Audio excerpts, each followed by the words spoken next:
이렇게 귀한 자리에 초청해 주셔서 무척 저는 영광입니다. 손정락 박사님은 제가 이미 석사 때 알고 있어서 손정락 박사님의 박사학위 논문을 제가 열심히 따라해서 석사를 제가 받았고요. 그 한국에 오신다는 이야기 듣고 제가 찾아뵙기도 했었고, 그 이후에도 종종 이 에너지 문제에 대해서는 굉장히 어떤 오버뷰가 굉장히 심오하시기 때문에 거의 제가 이제 볼 때는 한국에서 이 에너지나 ESG 관련해서는 철학의 수준으로 끌어올리신 분이라 평소에 이제 자주 뵙고 좀 제가 인사이트를 많이 받고 있는 분이라서 이렇게 초청을 받았다는 것 자체가 저한테 큰 영광이고요. 그래서 또 제가 평소에 하던 강연과는 좀 다른 내용으로 약간 바꿔봤습니다. 그러니까 소개해 주신 것 같이 저는 그 발사체 엔진 개발하는 게 제 일의 한 90% 정도가 되고요. 저희 회사는 이제 터보 차저를 했기 때문에 이렇게 보면 터보 펌프에 들어가는 여러 가지 부품들을 저희들이 만들고 있습니다. 그래서 오늘 저 화두로 제가 이제 뽑았던 그림이 이 그림인데요. 혹시 라울 디피라는 작가를 아실까요? 이게 우리나라에서 지금 지난 여름 내도록 전시가 됐는데 크게 이슈가 안 됐다는 게 저한테는 굉장히 놀라울 정도로 이게 어떤 글이냐면은 전기의 역사에 대해서, 전기가 이제 에너지의 역사겠죠. 역사에 대해서 쭉 이렇게 그림을 그린 게 있는데 이게 1937년 파리 만국박람회 때 파리 전력공사가 의뢰한 겁니다. 길이가 60m고 폭이 10m 되는 세계 최대의 유화입니다. 유화. 폭이 60m, 세로가 10m입니다.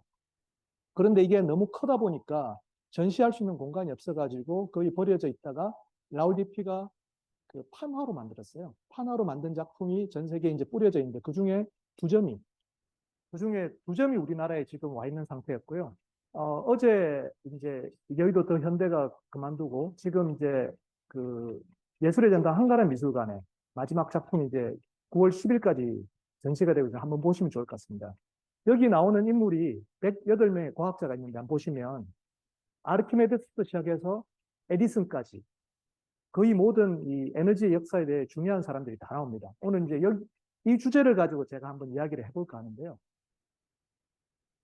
데카르트 이야기를 제가 안 할 수 없는 게 데카르트에 대해서 우리가 너무 오해가 많거든요. 데카르트가 이제 근대 과학을 열었다고 할 수 있는데 데카르트의 가장 유명한 것은 생각한다 고로 존재한다는 유명한 명제가 있죠.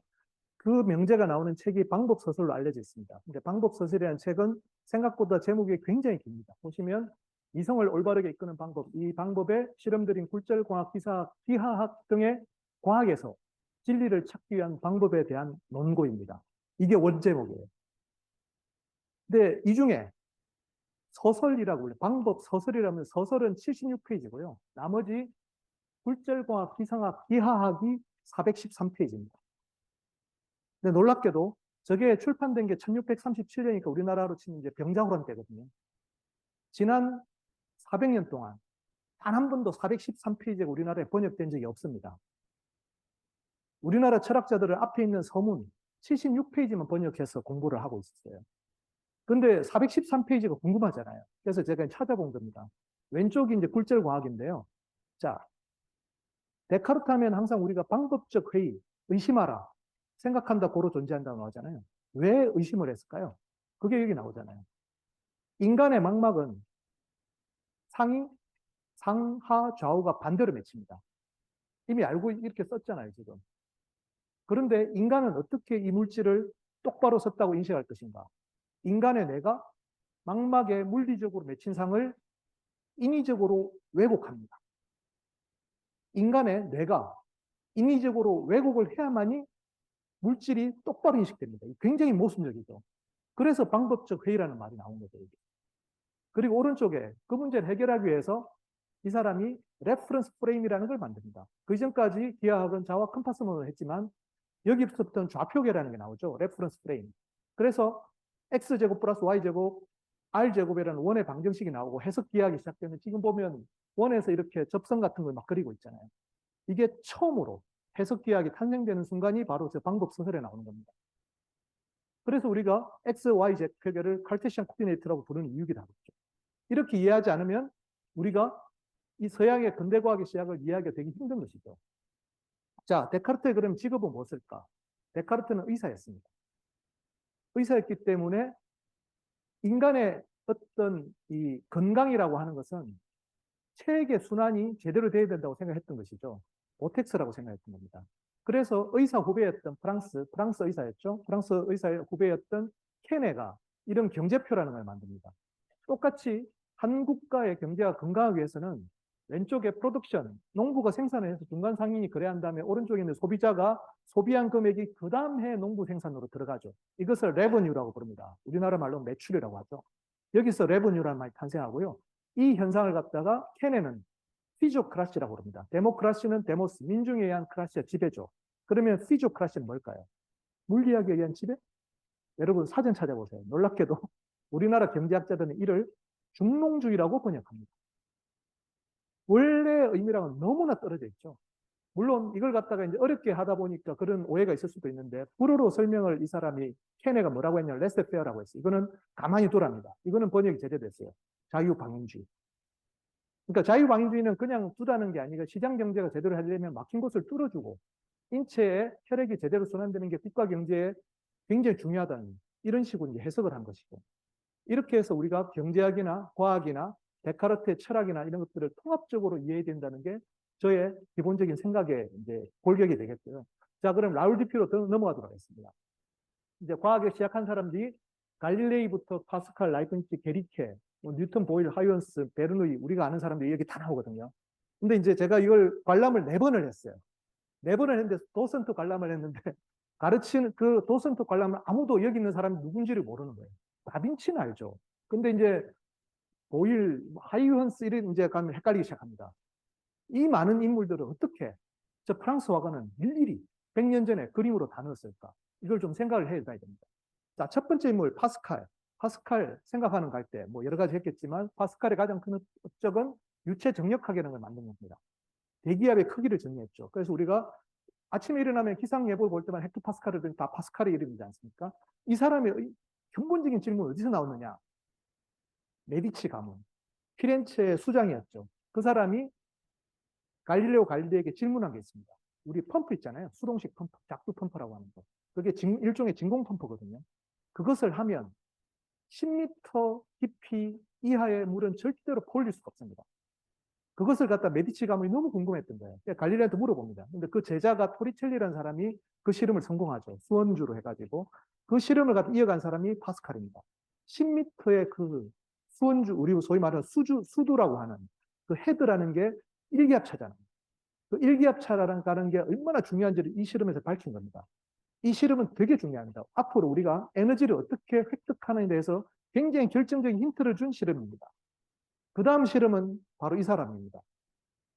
우리가 요 1610몇 년부터 1640년대까지 되게 중요하게 봐야 되는데요. 이때가 유럽은 30년 전쟁에 소용돌이 있어가지고 엄청난 끔찍한 어떻게 보면 신교와 구교의 대립이 있었죠.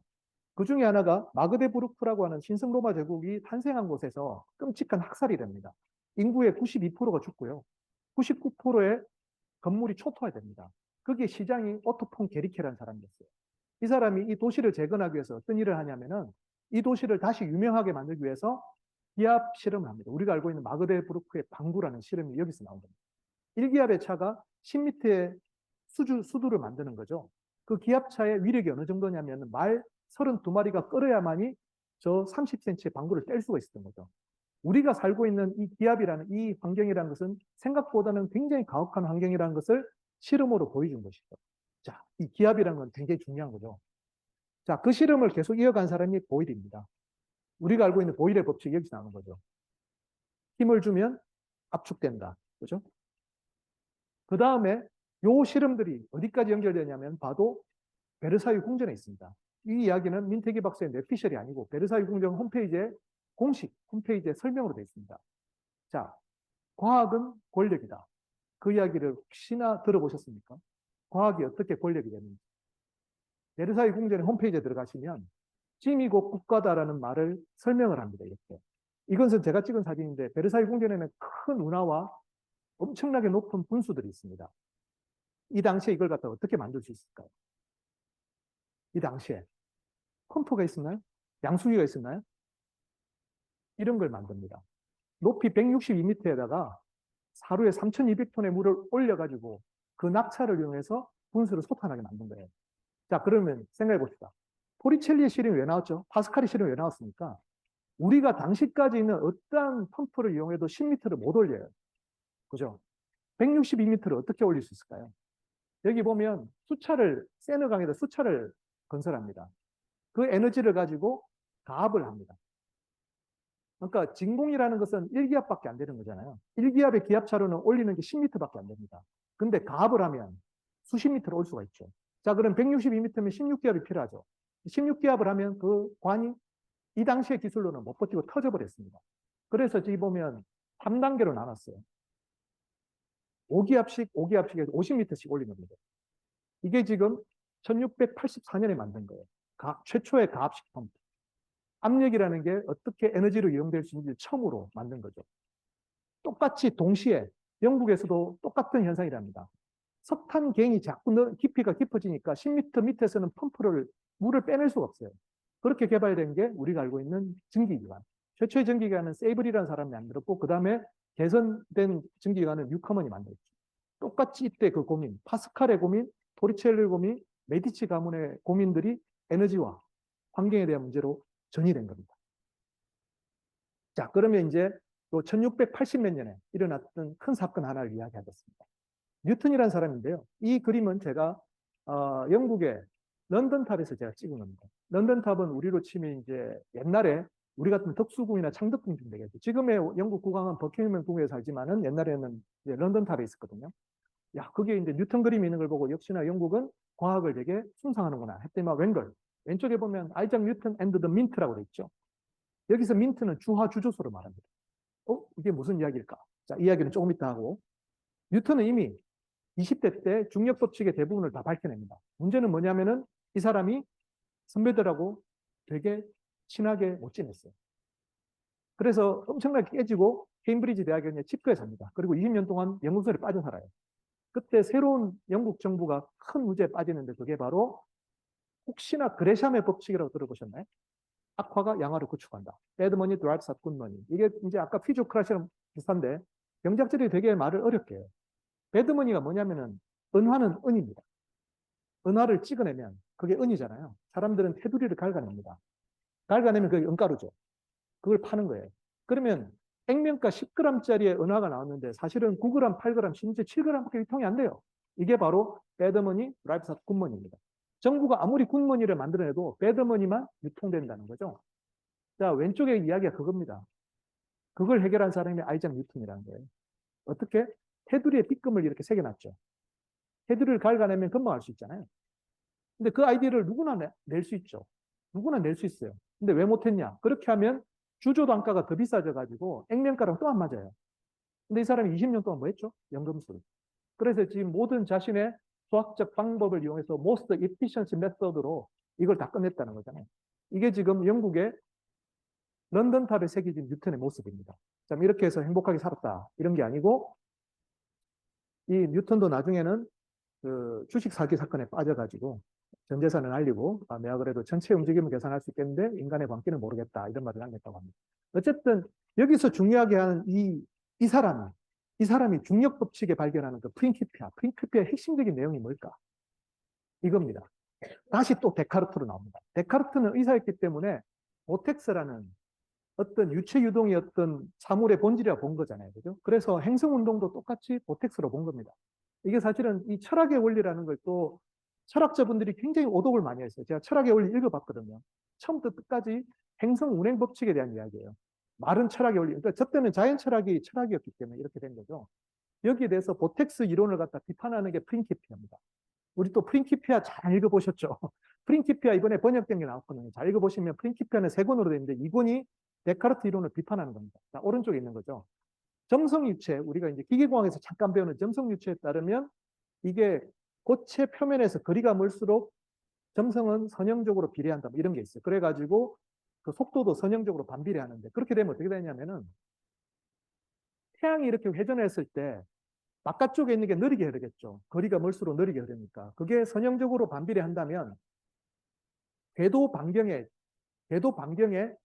제곱에 반비례합니다. 이렇게 되면. 그러니까 원리가 이제 우리가 보면 그 태양에서 멀수록 그러니까 수성 뭐 하다가 나중에 목성, 토성 이렇게 되면 느려지잖아요. 그죠? 공전 주기가. 비슷한 것 같죠? 근데 문제는 제곱에 반비례해요. 케플러의 법칙은 2분의 3승에 반비례합니다. 따라서 보텍스 이론으로 유체로 설명하면 안 된다는 거예요. 그게 지금 프린키피의 내용입니다. 근데 물리학에서 이게 안 가르치잖아요. 제가 이걸 왜 했냐면 유체역학을 제가 전공을 하게 됐는데 아무도 안 가르치고 혼자 그냥 공부를 했는데 이것도 이제 우리 유체역학에서 좀 많이 가르쳐야 돼요. 그게 이 내용입니다. 데카르트 이론을 깨는 거예요. 근데 얼마나 깨냐면 잘 읽어보시죠. 데카르트의 의견과 어긋나기 때문에 싫어하는 사람이 있다. 소형들은 저런 사람들은 매우 건방지다. 이리 실시끌량한 문제는 건방진 사람, 가련한 파충류와 다름없는 과학이 무릎을 꿇으면 안 된다. 이런 사람들은 미쳐서 정신 나라는 거예요. 이게 프린키피아의 서문입니다. 우리가 볼 땐 프린키피아 굉장히 멋있는 수학책 같죠? 그냥 머리끄댕이 잡고 싸우는 거예요. 우리가 생각하는 만큼 그렇게 과학자들이 진지하게 그렇게 살진 않았습니다. 그만큼 데카르트의 영향이 컸다는 이야기 되겠죠. 뉴턴이 얼마나 힘들었으면 저런 이야기 했겠어요. 그게 어느 정도까지 영향이 있냐면은 우리 이제 철학사에서 칸트라는 사람이 나오죠. 칸트의 제일 유명한 게 일반 자연사 천체 이론이거든요. 이게 뭐냐면 뉴턴의 중력 이론을 이용해서 태양계의 생성 원리를 밝히는 겁니다. 그래서 칸트가 죽을 때 했던 말이 이거죠. 내 마음에 있는 가득 찬 두 가지 의문은 저 하늘에 빛나는 별과 내 마음의 도덕 법칙, 천체 운행 법칙과 인간의 행동을 갖다 비교한 겁니다. 그리고 칸트의 철학을 이어간 사람이 누구죠? 헤겔. 헤겔의 박사학위 논문이 행성궤도론입니다. 우리는 항상 궁금해요. 저는 궁금했어요. 학교 다닐 때. 우리 철학과 교수님들이 헤겔의 박사학위 논문을 읽어봤다, 안 봤다. 아니, 읽을 수 있다, 없다. 그 생각을 저는 굉장히 의문을 갖고 많이 공부를 했어요. 아무튼 그렇습니다. 그래서 이때까지 이렇게 많은 논쟁이 벌어지니 이 사람들끼리 논쟁할 때 항상 편지를 주고받았거든요. 그래서 이 시대를 갖다가 Republic of Letters라고 합니다. 제가 이야기를 쭉 했더니만 서울대 이제 서양사학과의 주경재 교수님이 그게 진짜 그런 이야기 맞냐고 저한테 물어보시던데 실제로 이거는 스탠포드 대학의 이 홈페이지가 있습니다. Republic of Letters, 스탠포드 유니버시티면 거기에 대해서 1600년대 얼마나 많은 사람들이 직접 교류했는지. 자, 그러면 그 편지를 가지고 우리가 서로 논쟁했던 내용들이 너무나 고귀하잖아요. 그래서 그 편지들을 철을 해서 출판합니다. 그게 저널이에요. 그래서 최초의 저널이 주흐나림 데일리라는 뜻이고 소식지, 샤방, 그러니까 학자들의 소식지고 필로소피컬 트랜잭션은 지금도 나와 있는, 지금도 하는 거예요. 트랜잭션은 주거니 받거니거든. 그래서 보면 지금도 저널들은 커뮤니케이션즈 또는 레터스라고 되어 있죠. 이게 이때의 전통인 거죠. 자, 그러면 이렇게 데카르트를 공개하면 데카르트 지지자들은 가만히 있을까요? 아니죠. 이렇게 반격을 합니다. 그게 다니엘 베르누이의 우리가 알고 있는 베르누이 법칙입니다. 이게 베르누이 법칙은 뭐냐면은 뉴턴은 데카르트를 공개했기 때문에 점성 유체 이론을 하거든요. 우리 이제 유체역학을 하신 분은 알겠지만 베르누이가 했던 것은 비점성 이론입니다. 점성이 없는 한에서 유체 이동이 이렇게 보존된다는 것을 갖다가 말하는 게 우리가 알고 있는 거죠. 근데 베르누이는 그냥 또 이 사람도 의사예요. 그리고 이 사람이 했던 거 보면 분자 운동론이라고 해서 그 말리큘러 다이내믹스를 최초로 하신 분이고 경제학에서 되게 유명하신 분입니다. 베르누이는 효용 이론이라는 거예요.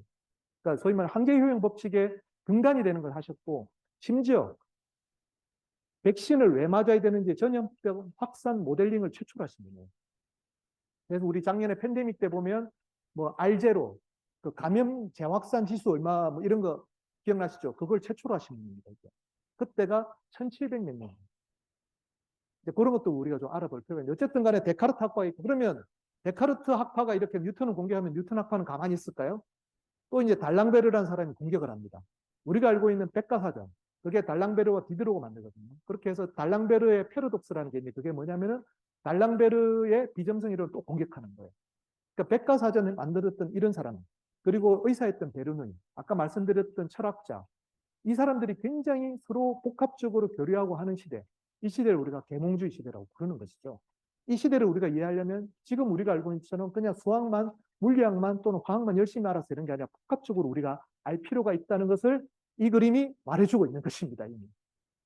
자, 그러면 다시 그 다음 세대로 넘어가면 계몽주의 시대로 넘어가면 이제 프랭클린도 나오고 이렇게 뭐 많은 사람들이 싸우고 있는데 저기 보면 뭐 사디 카르노, 와트, 줄 이런 사람들이 나오거든요. 이런 모든 사람들이 교류했다는 걸 갖다 이 화가가 알고 있다는 거잖아요. 그럼 결정적인 순간을 한번 들어보도록 하겠습니다.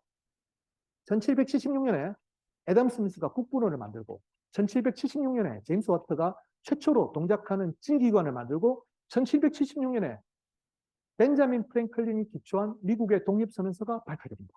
놀랍게도 이 세 가지 사건은 굉장히 밀접하게 연관이 되어 있습니다. 시작은 스코틀랜드로 가겠습니다. 스코틀랜드에 제임스 와트는 굉장히 능력 있는 기계공이었어요. 근데 장사를 못해가지고 그냥 놀고 있었어요. 어느 날 애덤 스미스 및 그 글래스고 대학의 계몽주의 철학자들이 지나가다가 이 사람을, 제임스 와트를 글래스고 대학 안으로 불러들입니다. 자네 우리 교수님들 실험 실습 기자재를 만들어주지 않겠나? 고맙습니다 하고 들어가요. 들어갔더니만 누구를 만나냐면 뉴크먼의 전기기관을 알게 됩니다. 그때까지만 해도 뉴크먼의 전기기관은 그냥 우리가 할 수 있는 아까 말씀드린 가압식 펌프로 10m 이상을 물을 끌어내는 가장 효율적인 장치였어요. 그런데 제임스 와트가 볼 때는 굉장히 뭔가 이상한데 자기는 잘 몰랐어요. 뭐가 문제인지는 뭐 이상한 거 느낌은 있었지만 그때 조지프 블랙이라는 글래스고 대학 의대 교수가 잠열이라는 개념을 가르칩니다. 자, 뉴크먼의 전기관은 뭐냐면 물을 끓여서 이렇게 피스톤을 올린 다음에 그 물을 갖다 응축을 갖다가 그 피스톤 안에서 식혀버려요. 근데 그게 엄청난 에너지를 손실되는 거거든요.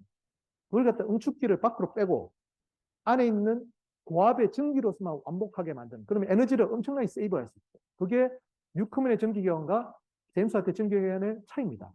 자, 이렇게 응축기를 밖에 빼는 거. 이게 얼마나 효율이 좋은지는 여러분 요즘 선전해 보시나요? 콘덴싱 보일러라.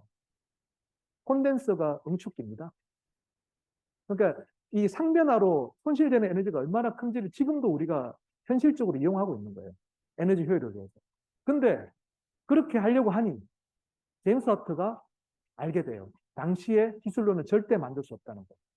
그래서 제임스 와트는 어떻게 했냐? 특허부터 내고 기다립니다. 십몇 년을 기다려요. 그리고 이 와중에 애덤 스미스에게는 어떤 사람이 찾아옵니다. 영국의 재무장관이 찾아와서 자기 아들을 갖다가 데리고 유럽 여행을 갔다 달라는 거예요. 이걸 갖다가 당시로서는 귀족들이 보통 이제 명망가 있는 사람들한테 자기 아들을 맡겨가지고 유럽 여행을 가는 걸 그랜드 투어라고 하는데요. 그것을 떠나게 됩니다. 자, 그렇게 해서 파리에 갔는데 파리에 갔더니만 갑자기 벤자민 프랭클린이 온 거예요. 벤자민 프랭클린은 뭐냐면 당시에 식민지 미국의 대리인이었어요. 왜 왔냐면은 자, 식민지 미국이 가장 큰 고민은 본국인 영국이 매기는 과도한 세금이었어요. 근데 애덤 스미스가 지금 누구랑 여행하고 있죠? 영국의 재무장관 아들. 의도적으로 만납니다. 그때 같이 동행했던 사람, 프랑스 파리에서 아까 말씀드린 케네를 만납니다. 케네 피지오크라시를 알게 돼요. 자, 여기서 두 가지가 있는데 하나는 애덤 스미스는 그것을 보고 야, 이 피지오크라시라는 이 개념을 갖다가 시장 경제에다가 도입을 하자라고 해서 돌아가서 책을 쓰게 되고 벤자민 프랭클린은 이게 바로 보편 법칙이라는 생각을 하게 됩니다. 보편 법칙은 뭐냐면은 이때까지 사람들은 왕권 신수술이라는 게 있어가지고 왕이나 귀족은 우리랑 다르기 때문에 별도의 법이 적용될 수도 있다는 생각이 많았었어요. 그런데 이때 보면 보편 법칙은 뭐냐면은 중력의 법칙이 당신에게 적용되는 왕에게 적용되는 중력의 법칙이 나와 다르지 않듯이 모든 사람에게 보편적으로 적용되는 법칙이 있다고 생각하게 돼요. 이것을 우리가 자연법 사상이라고 합니다. 그래서 미국 독립선언서 제일 첫 문장이 모든 사람은 평등하게 태어났다. 인류 역사상 수천 년 동안 단 한 번도 한 국가가 단 하나의 문장으로 그 사회를 만든 나라, 최초의 나라가 미국이었던 겁니다. 그게 바로 미국 독립선언이고. 그리고 나중에 돌아온 애덤 스미스는 국부론을 쓰게 되고 돌아온 나중에 이제 특허를 기다리고 있던 제임스 와트는 다른 사람들의 기술을 이용해서 우리가 알고 있는 증기원을 만들게 되고 나중에 미국에 돌아가서 벤자민 프랭클린은 그 보편 법칙에 기초한 미국 독립을 선언하게 되죠. 여기서부터 비로소 서양이 정치적으로, 경제적으로, 산업적으로 동양을 이기게 되는 결정적인 게 바로 1776년이고 이 세 사람의 굉장히 밀접한 관계. 아까 말씀드렸지만 철학과 사상과 경제, 과학, 산업이 굉장히 어우러진 것들을 잘 볼 수 있는 한편의 드라마라고 볼 수 있겠습니다. 자, 그러면 프랑스에서는 이제 혁명이 일어났죠. 이런 계몽주의 때문에. 혁명이 일어났을 때 사회 전체가 무너집니다. 왜 어떻게 무너지냐면은 그때 왕정에서는 군대가 귀족들이 운영했어요. 자, 로마인 이야기 보시면 장군이 되려면 돈이 많아야 됩니다. 용병을 사야 되거든요. 길 가던 농부를 바로 쓸 수는 없는 거예요. 그 사람한테 먹고 살 만한 돈을 줘야만이 군대를 쓸 수가 있어요. 그래서 봉건 귀족들은 권력을 가진 만큼 자신들의 권력을 행사하는 만큼 그 돈을 써야만이 자신의 군대를 운영할 수 있어요. 자, 프랑스 혁명으로 귀족이 없어졌을 때 프랑스에는 군대가 없어집니다. 이때 이 프랑스를 새로 세운 사람이 바로 과학자들이었어요. 그 중에 대표적인 사람이 사디 카르노의 아버지였던 라자르 카르노인데, 카르노는 우리가 카르노 사이클로 잘 알고 있죠. 그 아버지가 이 프랑스의 육군을 새로 만듭니다. 어떻게 만드냐면 18세부터 25세까지 강제 징집을 해요.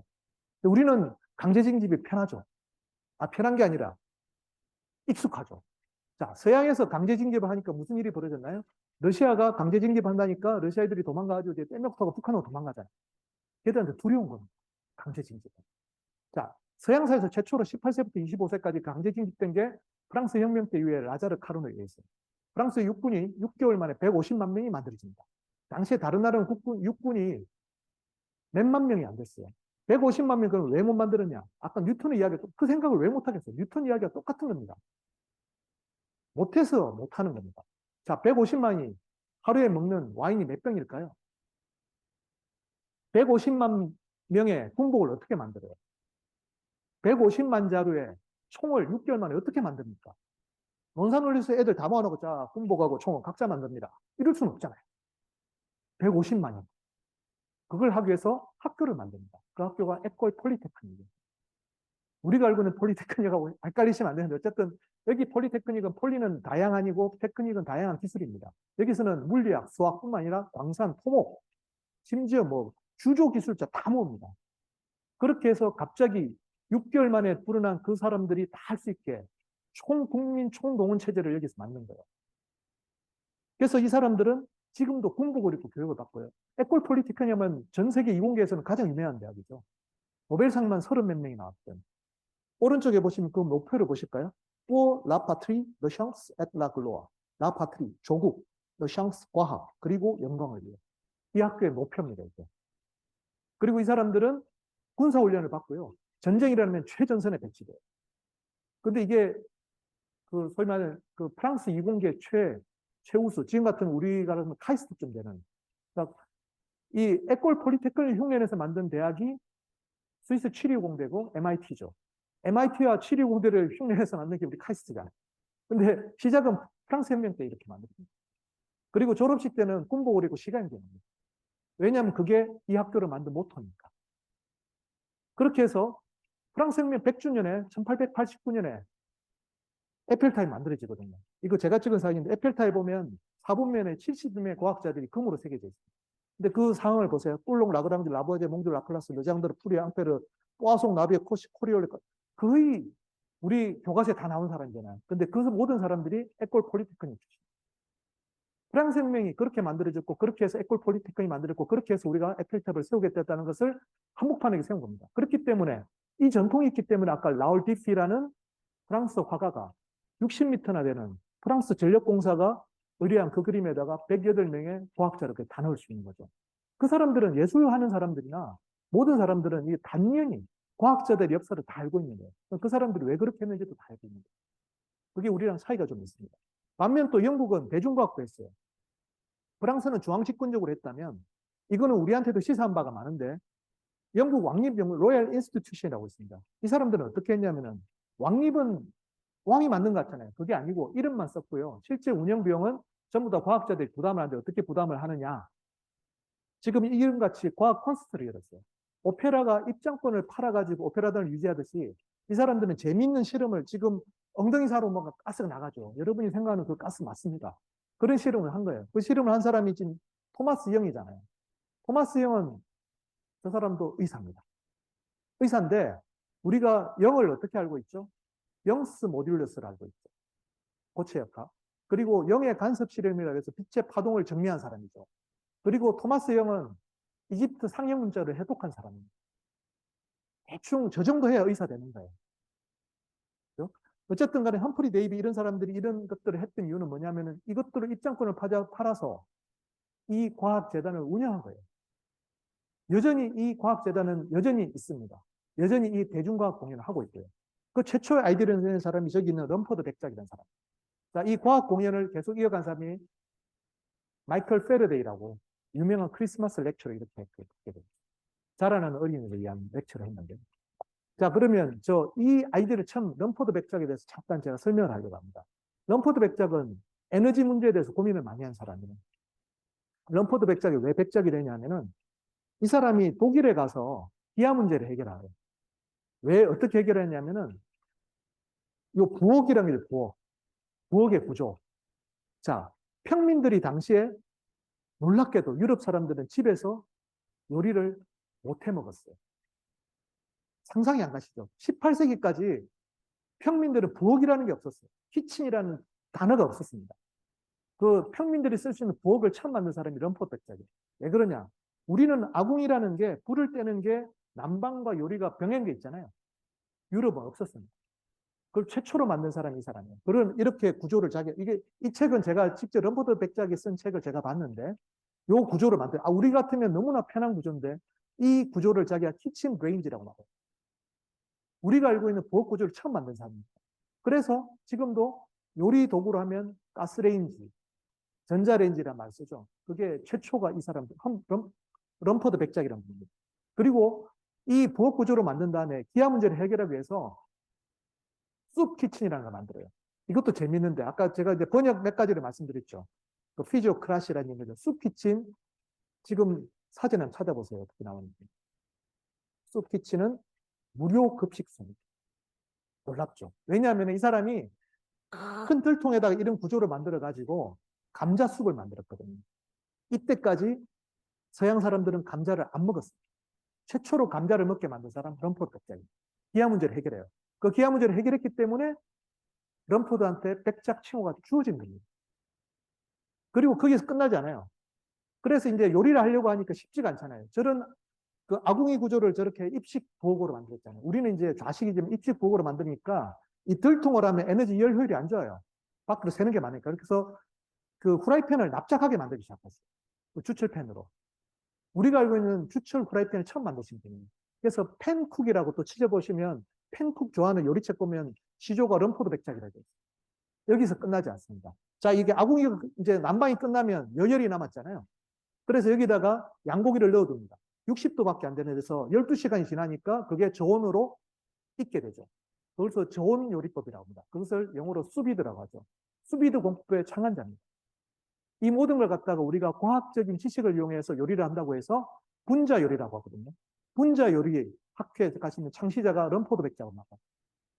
이런 분이 있습니다. 이런 분이 아까 대중과학 운동을 하신 거예요. 그것도 언제? 1802년에.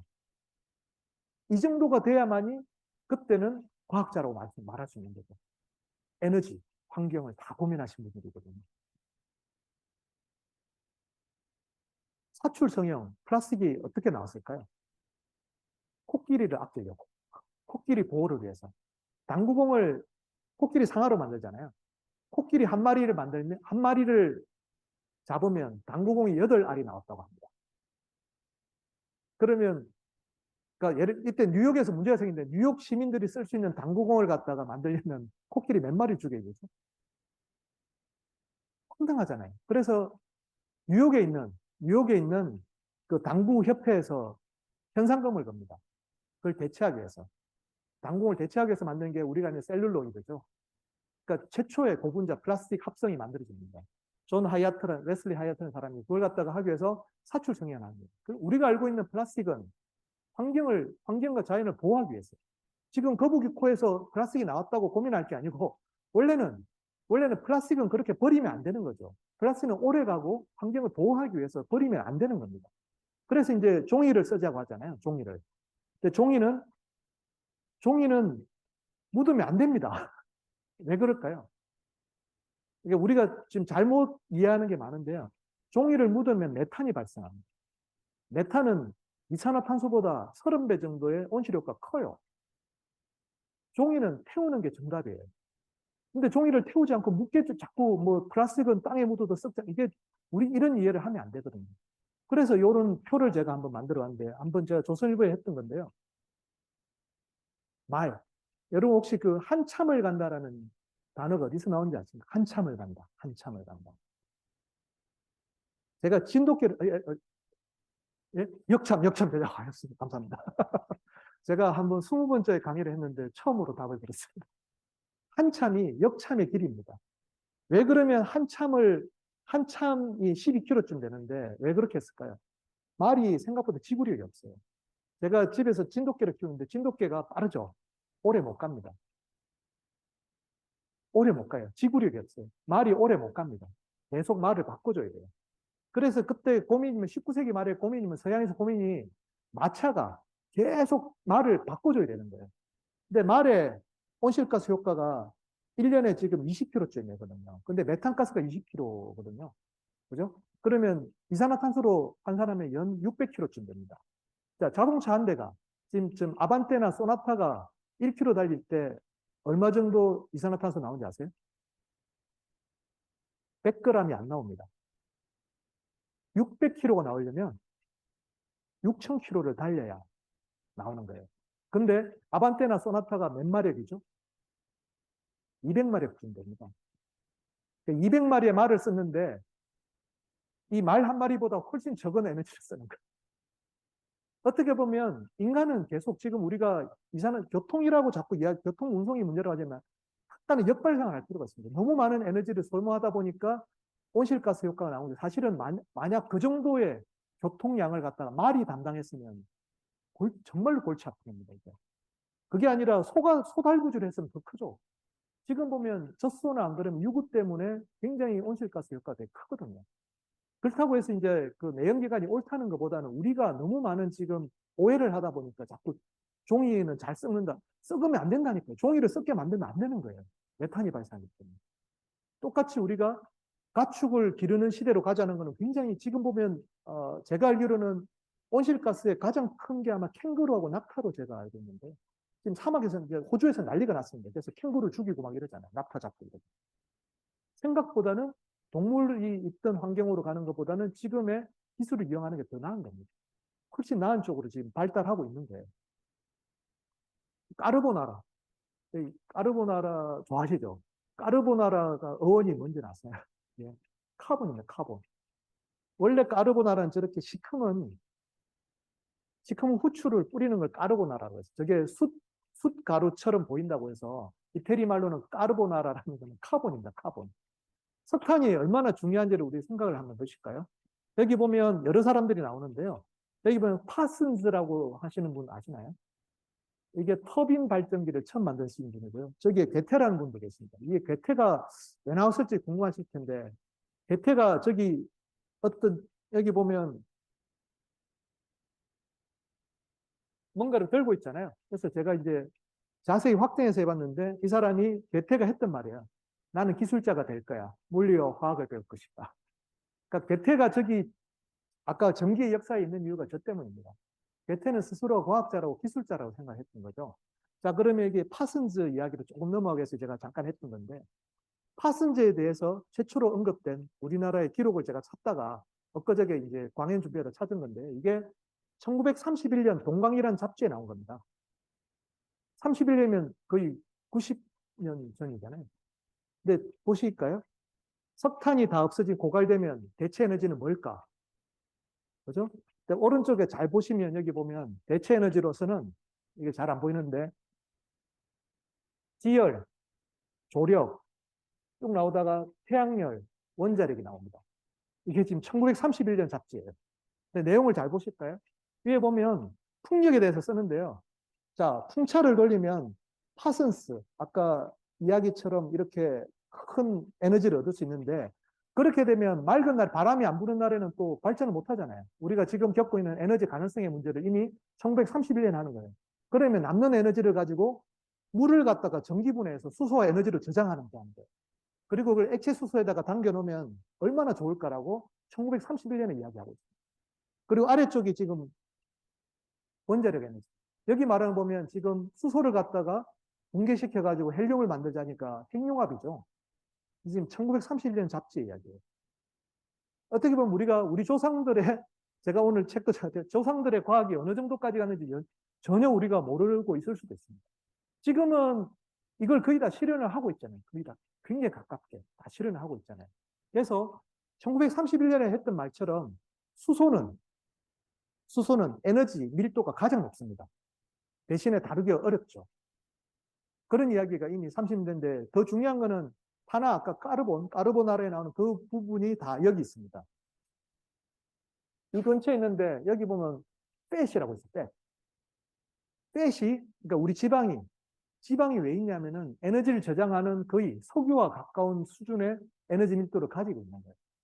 자, 그러면 리튬이온 배터리는 어디 있을까요?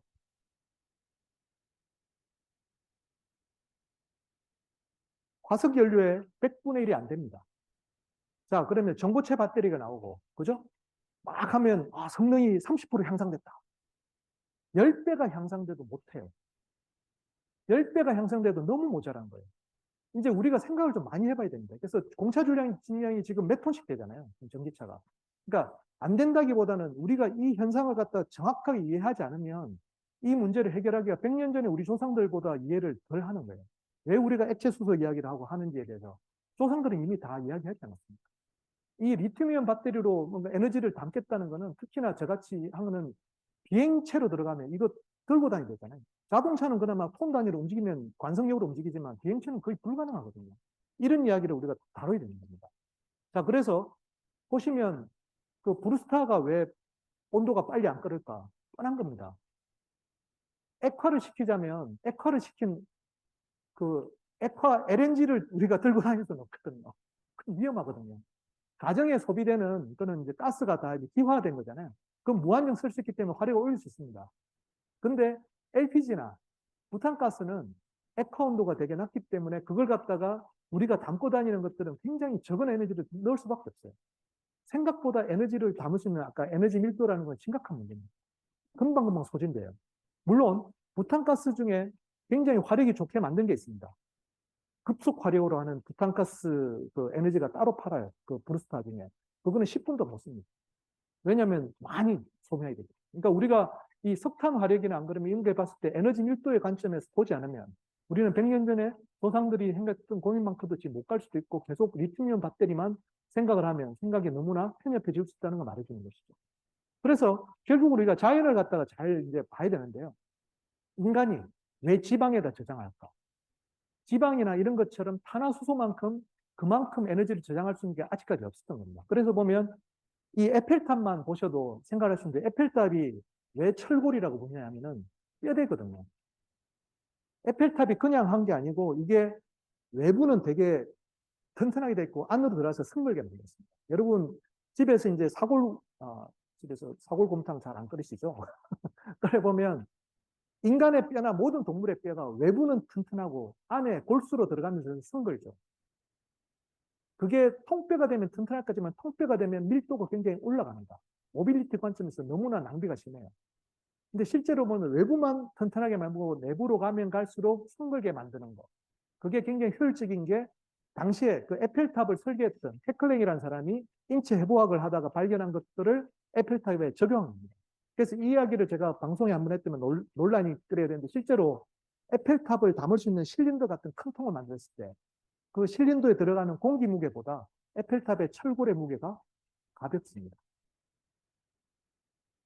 지금 보면 다 철골 구조로 되어 있잖아요. 우리가 자연 모사라는 게 되게 중요한 게 뭐냐면 아까도 팻 이야기를 했지만 우리가 자연을 갖다가 열심히 배우지 않으면 에너지 효율이나 이걸 얻기 힘들어요.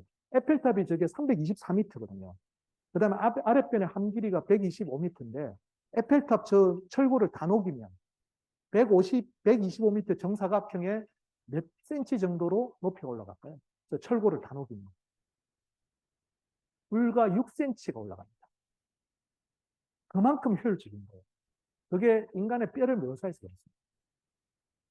그래, 이런 이제 묘사 발전이 저희 지도 교수였던 이제 최천 교수가 이렇게 해서 우리가 에너지 효율을 올리기 위해서는 자연에 대해서 자원 낭비를 갖다가 적게 하기 위해서 지금 에펠탑이 만들어진 거거든요. 똑같이 이렇게 해서 폭동고래라든지 안 그러면 조개 표면을 이용해야죠. 이거는 지금 LG 에어컨에 지금 쓰고 있습니다.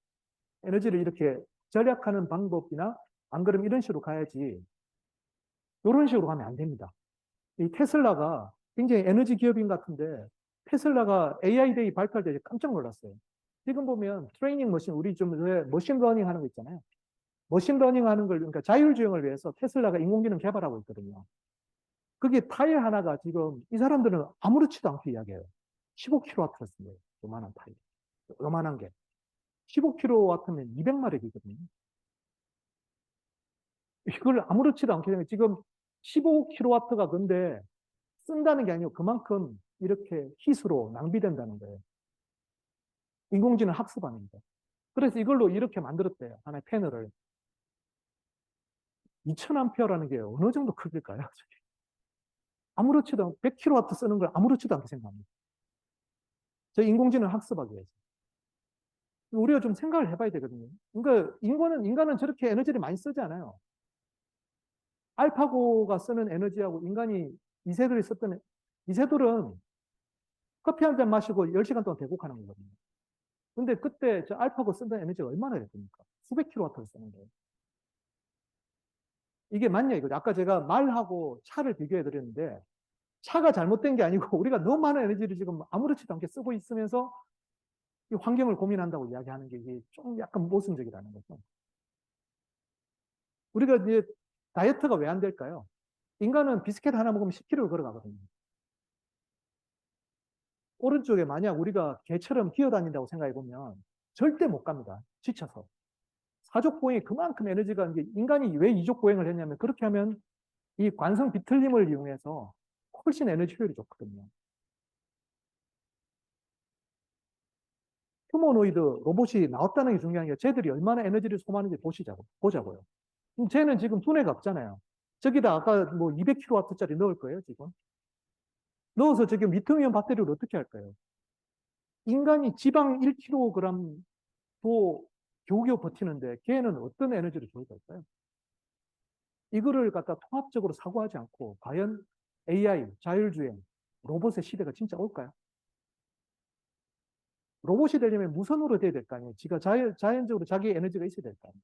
제가 자연에서 배우자고 하는 게 그런 의미인데. 그래서 마지막 이야기를 좀 하면서 김강희 님 이거 한번 보시죠. 아, 영화 보셨나요, 이거?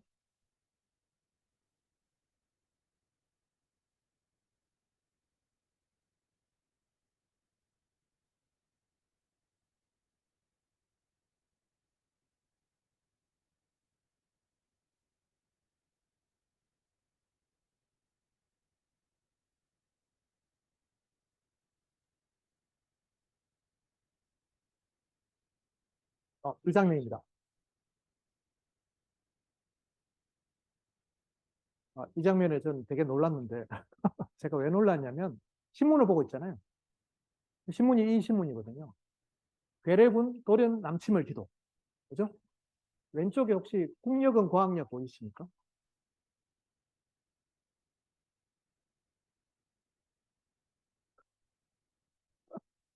영화 보다가 저게 왜 저기 국력은 과학력이 저기 있어요. 나 북한이 남침했는데. 그래서 제가 동아일보 찾아봤어요. 실제 동아일보입니다. 괴뢰군 돌연 남침을 왼쪽에 보면 자연과학과 학제, 국력은 과학력. 내용이 뭘까? 한번 읽어볼까요? 자연과학에 혐오감을 가진 학생이 문과에 입학해서 문과계 학문만을 학습하게 나오거든. 자연과학에는 아무런 교양이 없는 이해조차 없는 반신불수의 대학 졸업생이다. 그런데 이와 같은 인문계통 졸업생이 사회에 나와서는 정치, 경제, 법률, 기타 모든 중요 방면에 지도적 격으로 군림하여 이동학부 출신의 기술자를 부리는 지도적 지위를 점하게 된다. 1950년 6월 25일. 아까 제가 31년에 원자력 이야기를 했지만 뭐 별 다르진 않은 것 같은데 제가 그 이야기를 하려고 했던 게 아니라 제가 이렇게 강연을 이제 손박사님께 듣고 무슨 생각을 했냐면 그래서 문과 무식한 놈들 이런 이야기를 하려고 하는 게 아니고 이미 이미 수백 년 전에 데카르트 시절부터 아까 전기요원이 있었던 모든 것은 원래가 예술과 문과 이과 통합돼서 사고됐는데 우리나라만 그런 거예요. 우리나라만 그걸 자꾸 구분하다 보니까 말이 안 되는 거죠. 제가 판타리라는 책을 어떻게 쓰게 됐냐면 저는 이제 엔지니어라고 저는 소개하거든요. 엔지니어도 해석이 잘못되어 있는 게 맞습니다.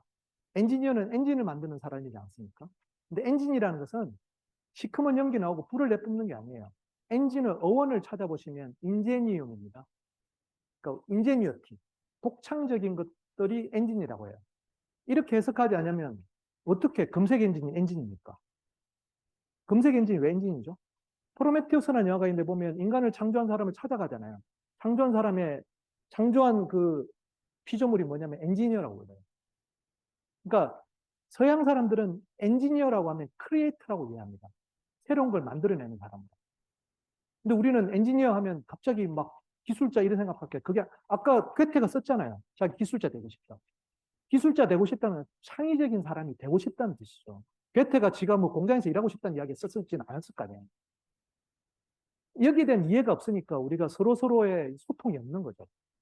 그래서 제가 판타레이라는 책을 어떻게 쓰게 됐냐면은 이게 이제 2012년에 그 법원 사법연수 27기 부장판사들 데리고 합창을 제가 했던, 저 지휘하는 사람이 저고요. 27기에 되게 문제적 인물 많죠. 한동훈이라든지 뭐 아는데. 어쨌든 그 사람들 부장판사들 데리고 제가 이제 합창을 했는데 고등판사님 너무 좋아하셔가지고 이제 뭐 하여튼 되게 유명한 게 신문에 났었어요. 근데 여기 이제 반주하는 이분이 지금 안양지법 부장판사입니다. 근데 이 양반이 과학 덕후예요. 법대생인데.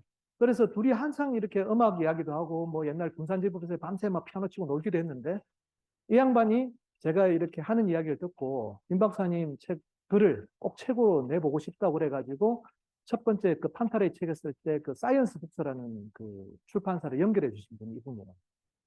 근데 그분이 해서 제가 이제 책을 쓰게 돼서 과학 이 정말 커뮤니케이터로 데뷔했습니다. 그러니까 우리도 언젠가는 그러니까 저런 사람이 있고 그래서 우리를 구분하지 말고 언제든지 교류할 수 있거든요.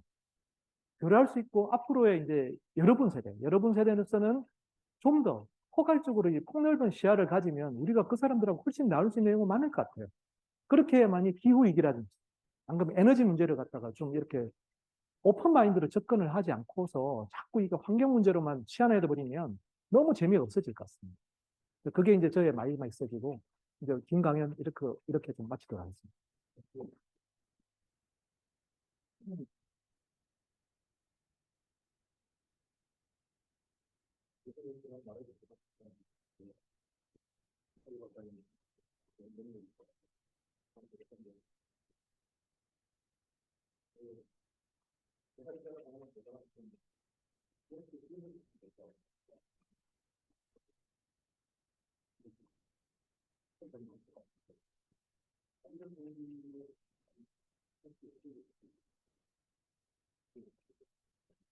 아, 네. 연령 스팬이 굉장히 넓은 것 같습니다.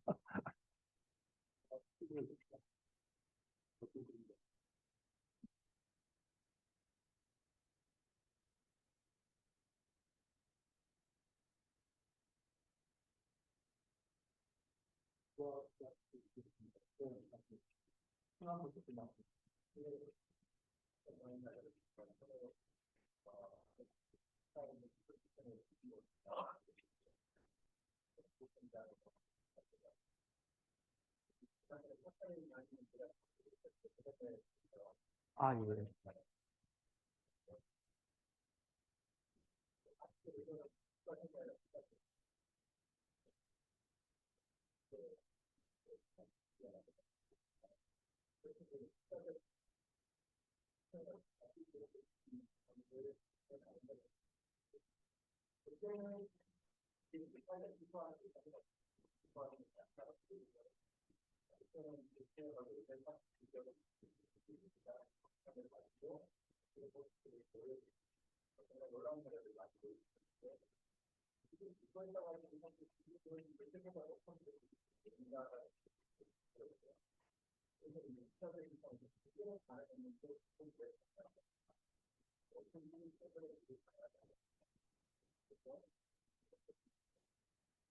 네, 굉장히 좋은 질문이신데요. 되게 그것도 우리나라의 약간 이 왜곡된 시각 중에 하나인 것 같아요. 르네상스적 인간이라고 하는 거는 이제 우리가 그렇게, 그러니까 한국이라는 사회가 그렇게 자리매김시키는 다빈치라든지 갈릴레오 갈릴레이. 현재도 서양에서는 그런 일이 커다하게 벌어지고 있습니다. 근데 우리는 처음부터 아까 문이과를 딱 나눠서 너희 일, 나의 일 나누다 보니까 그런 시절이 옛날에는 있었지라고 끝내버리거든요. 근데 제가 이때 답을 할 때 예를 드는 게 다이슨 청소기입니다. 우리 다이슨 다 쓰시죠, 다이슨. 제가 이제 손 박사님께 여러 번 이야기했는데 다이슨 청소기를 처음에 이제 뜯어보고 그냥 머리를 쥐어 뜯었어요. 그 이유가 뭐냐면 다이슨 청소기 뜯어보신 분 있으시면 그게 원심 임펠러가 돼 있습니다. 원심 임펠러. 제가 우주, 항공 이걸 갖다가 30년 했거든요. 유체학과. 예? 유체기계를 30년 했어요. 원심 임펠러가 가장 압축력을 좋게 한다는 것은 상식입니다. 유체역학은 상식입니다. 그래서 항공기나 모든 데서는 원심 임펠러를 써요. 압축하는데 가장 좋으니까. 압력을 올리는데 원심 임펠러를 넣게 좋은 게 없어요. 근데 반대로 돌릴 생각을 왜 못했을까? 압축이 좋다는 이야기는 반대로 작동하면 공기를 희박하게 만들잖아요. 다이슨 청소가 그거예요. 왜 우리는 한 번도 진공청소기 그전까지는 그런 시로코펜이라는 걸 썼거든요. 원심 임펠러 한 번도 쓴 적이 없어요. 그래가지고 내가 막 항우연 다니면서 야, 우리가 이걸 몰래 했을까? 역설계 막 한다고 낫단을 하고 있는데 다이슨이 새로운 걸 했어요. 헤어드라이어. 여자분들 아침에 출근할 때 남자하고 여자 큰 차이 뭐죠? 남자는 머리 한번 틀고 가지만 여자분들은 머리 말리는데 30분 있습니다. 근데 그렇다고 헤어드라이어 온도를 올리면 어떻게 됩니까? 머리가 탑니다. 그때는 온도를 올리는 게 중요한 게 아니라 송풍량을 늘려야 돼요. 송풍량을 늘리는 가장 좋은 방법이 충류 임펠러라는 게 상식이에요. 근데 왜 우리는 한 번도 충류 임펠러를 헤어드라이어 쓸 생각 안 했을까? 이렇게 또 반성하면서 아 그러면 내가 충류 임펠러 드라이어를 만들겠다 LG랑 막 연구하고 있는데 갑자기 고데기가 나. 다이슨의 에어랩이라고 하는 게 있는데 이게 뭐냐면은 아, 여자분들만 없으시죠? 이게 남자분들이 이게 참 문제인데 아까 이 머리가 단백질이 인체 단백질이거든요. 그러니까 여자분들 이제 여고생들이 맨날 아침에 앞머리 이거 한다고 꽂고 다니잖아요. 그게 그렇게 되면 헤어가 단백질이 손상됩니다. 여성분들이 가장 고민하는 게 헤어스타일러를 쓰면 어떻게 되죠? 헤어 트리트먼트에 엄청난 시간을 걸려요. 계속 뭐 린스 발라주고 안 그러면 머리 모발이 손상되거든요. 자, 에어랩은 뭐냐면은 피지컬한 물리적인 접촉으로 안 쓰고 이렇게 고대를 그러니까 컬을 주는 겁니다. 그걸 어떤 거냐면은 어떤 유체가 이 고체를 탁 부딪히면 그 고체 표면의 형상을 따라가는 효과가 있어요. 그거를 코안다 이펙트라고 하거든요. 그래서 헨리 코안다라는 사람이 루마니아의 국가 영웅입니다. 라이트 형제랑 똑같이 비행기를 개발한 사람이에요. 그래서 루마니아 수도 부크레슈티의 국제공항 이름이 헨리 코안다 인터내셔널 에어포트예요. 우리는 잘 모르지만 그만큼 유명한 사람인데 그 코안다 이펙트를 적용한 거예요. 그래서 자연스럽게 제트가 그 에어랩의 표면을 따라가면 자연스럽게 머리가 말리기 때문에 일부러 우리가 팜할 때 막 꼬는 거 있잖아요. 그렇게 심하게 하지 않도록 만든 거예요. 그러면 제임스 다이슨은 전공이 뭘까요? 유체학과? 아닙니다. 디자인 스쿨 출신입니다. 그러니까 서양 사람들은 그냥 아니 그 우리 아이폰 만든 저기 스티브 잡스 그 사람 캘리그래피 하던 사람이잖아요. 근데 그 친구는 문이과 이런 게 없었기 때문에 자연스럽게 워즈니악이라는 소프트웨어 천재를 만나서 그냥 서로 친구와 먹고 이러다가 자연스럽게 그냥 했는데 우리는 처음부터 자랄 때부터 우리 카이스트 나온 학부생들이 제가 안타까운 점이라 걔는 영재고등학교 다 나왔어요. 다 수학 영재야. 그러니 단 한 번도 이런 라울 디피 이런 이야기 들어본 적이 없을 거예요. 이게 문제거든요. 여기서부터 문제가 발생하거든요. 서양에 있는 MIT나 스탠포드의 그 애들은 처음부터 기숙사에서 자랄 때부터 다른 전공이랑 섞여서 자라거든요. 근데 우리의 대전에 있는 과학연대들은 그럴 기회가 없거든요. 그러니 어떻게 새로운 독창적인 걸 하겠어요? 그 작년에 제가 굉장히 감명 깊게 본 게 허준이 교수가 그 필즈상 받았지 않습니까? 필즈상은 4년마다 주기 때문에 노벨상보다 힘들다고 생각했어요. 근데 허준이 교수가 수상 소감을 이렇게 쓴 동영상이 있습니다. 그게 보면 그 동영상에 보면 자기가 어릴 때 자기는 시인이 되고 싶었어요. 허준이 교수의 어린 시절 제가 좀 알거든요. 허준이 교수 어머니가 서울대 노문과 교수예요. 그래서 제가 노문과 친구들이 많은데 제 노문과 친구들 중에 허준이 과외 안 해본 사람이었어요. 문제아였어요. 도대체가 말을 안 듣는 문제아여서 시인 되겠다, 가출하고 뭐 난리도 안 부리는 사람이었어요. 진짜 시인이 되겠다고 결심한 친구예요. 그래서 보면 허준이 교수의 그 필드상 그 수상 소감을 보면 나는 한국에서 자랐고 서울에서 자랐고 시인이 되고 싶었다고 영어로 말하면서 시를 막 쓰고 있어요. 무슨 시를 쓰고 있냐면은 윤동주의 별에는 밤을 써요. 그래서 전 세계 과학 커뮤니티에서 외국 사람들이 별에는 밤이 뭔지를 갖다가 한국말로 영어로 번역해 달라고. 이제 그런 게 뭐냐면은 지금 우리나라도 그렇게 이제 젊은 친구들이 가고 있는 상황인 거죠. 그러니까 르네상스 때만 그런 게 아니고 전 세계가 그렇게 다 가고 있는데 우리만 쳐져놓고 지금은 안 그런 것처럼 자꾸 과학하는 사람은 과학만 해야 된다. 아니 마이클 페르데 있지 않습니까? 전자유도법칙 저 사람 방정식 하나도 못 풀어요. 아니, 제임스 다이슨이 미분 방정식 풀겠습니까? 그럼 왜 그런 거 해야 돼요? 그런 거 안 해도 다 잘 사는데. 왜 애들을 갖다가 어릴 때부터 뭐 수학 잘하는지, 수학을 못하면 과학을 못하는 것처럼 왜 이야기하냐고. 제가 미적분학을 남들보다는 제가 이제 손 박사님 잘 아시겠지만 잘하는 편인데 회사 와서 다 엑셀 쓰잖아요. 신체 통계를. 반도체, 제가 삼성전자 있었는데 다 엑셀 쓰는데 무슨 미방을 풀어야 그냥 반도체 개발하는 것처럼 이야기해요. 인공지능 하시는 분이 미방 푸는 사람 있을까요? 없는 것 같은데. 이런 게 저는 문제라고 생각합니다. 그런 거 없어도 다 잘하거든요. 답이 되는지 뭐 제가 너무 답이 길었습니다. 그리고 아, 그분들은 다른 걸 봅니다. 그러니까 저는 이제 수학을 잘하는 친구들 말이에요. 수학을 잘하는 친구들은 거기서 다른 걸 봅니다. 그러니까 우리가 잘 푸는 정석의 문제를 푸는 게 아니라 전혀 다른 해석을 할 수가 있습니다. 그게 어떤 거냐면은 우리가 연력학 문제를 갖다가 그러니까 연류체를 하다 보면 어떤 게 있냐면 방정식으로밖에 해석이 안 되는 문제가 훨씬 많습니다. 그런 친구들은 방정식을 보면 개념을 갖다가 금방 알기 때문에 우리가 아는 방식보다는 훨씬 다른 개념을 내놓았어요. 그런 친구들은 또 그런 친구들을 크게 되는 거죠. 근데 이걸 갖다가 조화롭게 같이 가야지 꼭 이런 이공계 계통을 하려면 수학을 풀어야 된다는 이런 식의 어떤 약간 편협한 사고라고 저는 생각하고 있고요. 그렇지 않아도 잘하는 분야는 훨씬 많죠.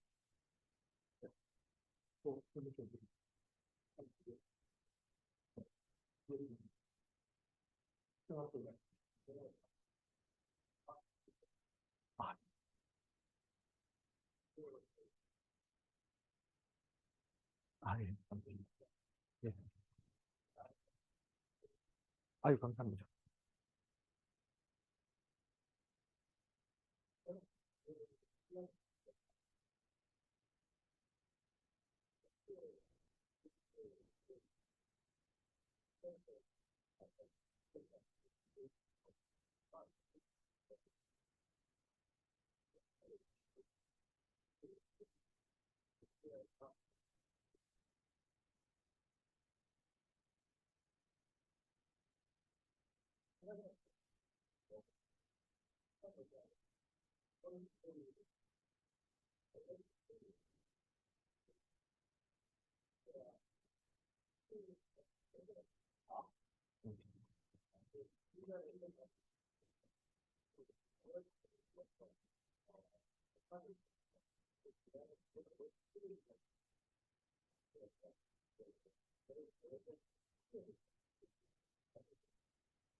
네.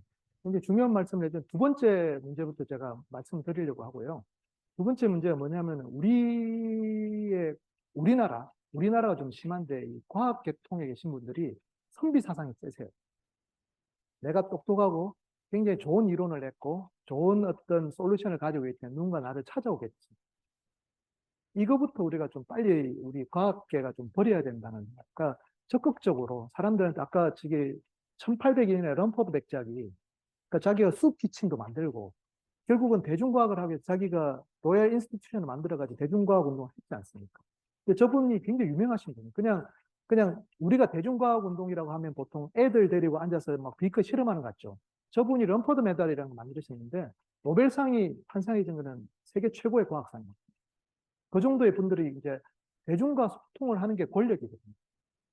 권력은 다른 게 아니고 아까 제가 베르사유 궁전을 했던 이유도 딱 그런 건데요. 이 루이 14세가 권력을 하기 위해서 과학을 이용한 겁니다. 거대 과학이라는 것은 국가만이 할 수 있는 국가가 왜 존재하는지에서 그걸 보여준 거예요. 그 커다란 그 162m 탑에서. 근데 거기에 비해서는 우리 과학계에 계신 분들이 약간 수동적으로 우리는 과학을 하기 때문에 정부가 당연히 이 정도 예산을 줘야지라는 생각을 많이 가지고 계신 것 같아요. 또 그러다 보니까 어떤 현상이냐면은 원자를 하다 보면 원자력 뭐 원전 마피아라는 이야기를 했다가 저기는 방산 카르텔 서로 이제 뭐 우리끼리 이러고 있잖아요. 큰 사회적인 어떤 그 우리가 사회가 맞닥뜨려야 되는 것들 과학으로 풀어내려고 하면서 서로 협업을 하는 게 아니고 이공계 문제가 아니고 우리 안에서도 이러고 있지 않습니까?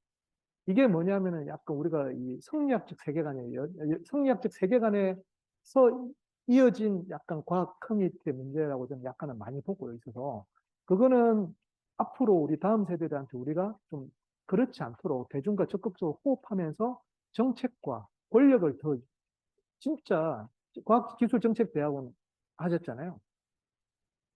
8월 달에 8월 때 정부의 모든 부처 공무원들이 국회에 상주를 합니다. 8월 말까지 예산 제출 마감이거든요. 9월 정기국회에 다르게 거의 한 줄 더 넣으려고. 국장부터 시장에 모든 사람이 됩니다. 그렇게 치열하게 싸워서 겨우 예타 하나 통과하는 거거든요. 거기에 대해서 우리가 얼마만큼 우리도 적극적으로 그 설득을 해야 되잖아요. 그분들의 편익이 있다는 것들. 그렇게 돼야만이 사람들이 또 인정을 하고 대중 수용성이나 이런 것도 되죠. 그런 게 좀 많이 필요한 것 같고. 그다음에 제가 과학 커뮤니티 해야 되겠다 생각한 거는 이런 내용은 아니었고요. 제가 학교 다닐 때 워낙 공부를 못 해가지고 도저히 재미가 없어요. 이건 뭐 제가 이제 종합대학에 들어가 보니까 제가 예술대학이나 인문대학 과목을 들으니까 너무 재밌는 거예요. 보면 고흐의 그림을 이야기하면 그 시대 19세기 낭만주의 뭐 이런 배경을 하면서 고흐의 그림이 왜 탄생했고 이런 유화들이 어떻게 되는지 설명하는데 우리 전공이 들으면 난데없이 라플라스 방정식부터 흘러가고 하니까 그 사람이 누군 줄 알아서 내가 저걸 배우나 회의가 뭐 너무 생겨가지고 제가 학점이 너무 안 좋습니다. 학점이 안 좋은데 그나마 인문대 과목을 제가 다 A뿔을 받아가지고 음대하고 그런 경제적으로 졸업했어요. 그래서 저의 경험을 반복하지 않기 위해서 그러니까 판타리의 책을 왜 쓰게 됐냐면 우리 후학들은 부디 이런 일이 없도록 책을 써서 좀 더 우리가 알고 있는 라플라스나 푸리에나 이런 사람들도 똑같이 인간이었고 인간적 고민이 있다는 걸 좀 풀어주면 좀 낫지 않을까 싶어 쓰게 됐어요. 네. 네. 네.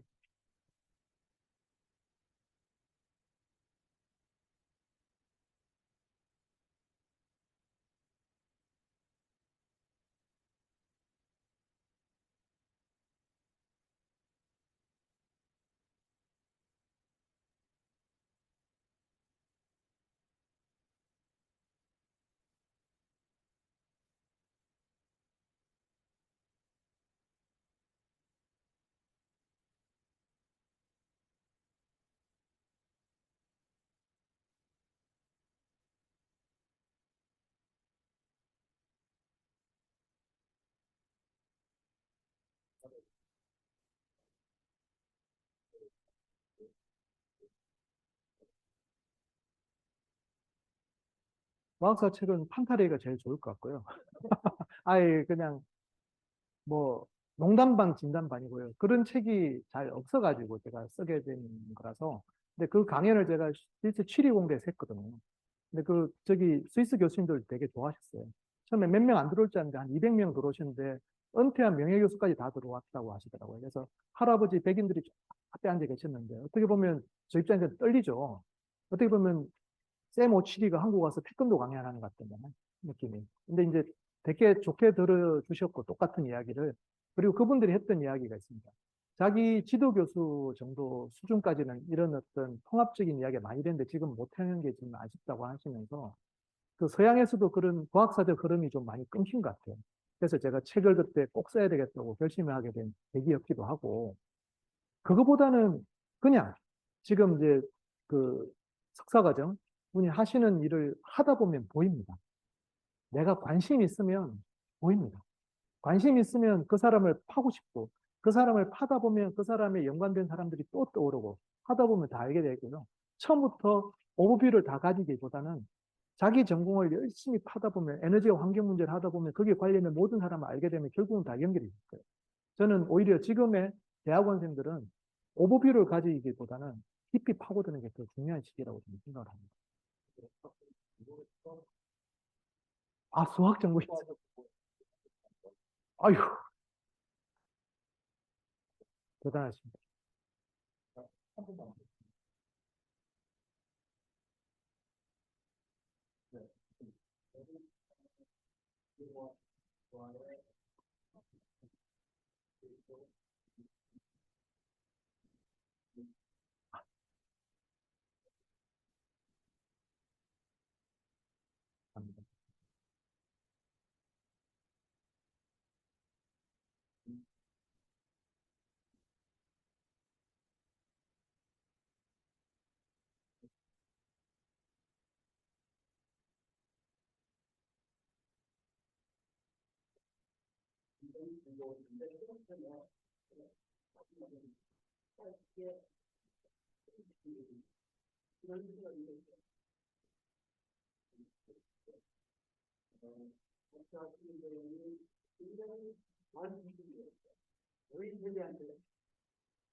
굉장히 중요한 질문이시고요. 제가 그거는 이제 좀 고민을 더 하고 있는데요.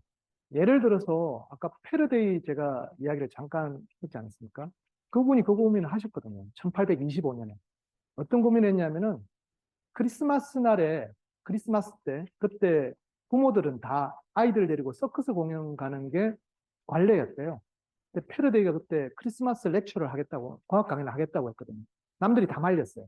아니, 누가 애들이 과학 공연 보러 오겠냐고. 그때 패러데이가 멋지게 강연을 성공한 게 양초의 강연이라고 있습니다. 들어보시겠지만. 거기 보면 양초 하나를 틀어놓고 물리, 화학적 반응, 대류, 연소, 그리고 광학 다 설명하거든요. 근데 마지막에 이렇게 맞춰요. 그러니까 이 사람은 메시지를 되게 중요시 했는데, 어떠한 다이아몬드가 양초보다 아름다울 수 있을까요? 어둠 속에서 양초는 스스로 빛나지만 다이아몬드는 양초가 빛을 비추어주기 전까지는 아무것도 아니십니다. 나는 어린이 여러분들이 양초처럼 빛나길 바랍니다. 여러분 세대가 자라서 먼 미래에 양초처럼 빛을 내어 인류에 대한 미덕이 무엇인지를 보여준다면 오늘 양초에 대한 강의는 보람될 것 같습니다. 이렇게 마치거든요. 박수를 받고 뭐 그때 그 스크루지 영감 썼던 찰스 디킨스가 뭐 이렇게 감사 편지도 보내고 이랬기 때문에 이 감동을 받은 최근에 어떤 그 초등학교 과학 선생님께서 양초를 딱 틀어놓고 똑같은 강연을 했대요. 애들이 다 딴장난하는 거죠. 1825년의 양초는 고래 기름으로 만드는 거거든요.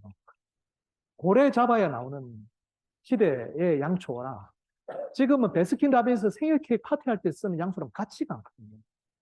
근데 저는 이제 선생님 말씀대로 지금 애들한테 가장 감동적으로 이렇게 뭘까 하는데 걔들이 제가 초등학생 강연을 여러 번 했는데 자지러지게 고함을 치는 게 있습니다. 누리호 이야기. 아, 우리도 저런 걸 한다 그러면 애들이 그냥 박수 치고 막 환호성 지르고 그다음에 제가 여기는 오늘 이제 제가 만드는 게 이제 팔뚝만한 제트 엔진 만들어가지고 하늘 날아다니는 애들이 이러고 보고 있어요. 그런 것들. 지금 애들한테 너무나 신기하고 어디서든 듣지 못했던 이야기를 어떻게든 만들어내는 게 제가 아마 역할일 것 같고요. 선배님들이 했던 그 시대의 어떤 유산들을 우리 다음 세대에 하려면 지금은 우리가 예전보다 이제 선배님들이 옛날에 70년대, 80년대 했던 과학의 수준보다 지금은 굉장히 올라왔기 때문에 우리가 누리호도 발사할 수 있었고 사실 자동차도 세계 생산량이 4위 정도 되면 거의 뭐 엄청난 거거든요. 그런 재밌는 이야기를 일상 속에서 애들한테 얼마나 풀어줄지가 아마 저희 세대, 우리 세대가 앞으로 가져야 될 의무라고 저는 생각하고 있습니다. 선생님 말씀을 더 새겨 듣고 저도 더 노력하도록 하겠습니다. 네, 감사합니다.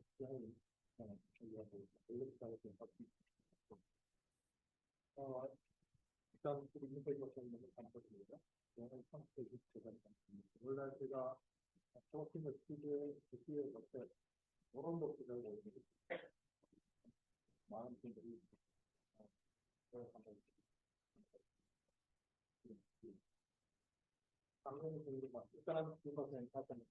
감사합니다.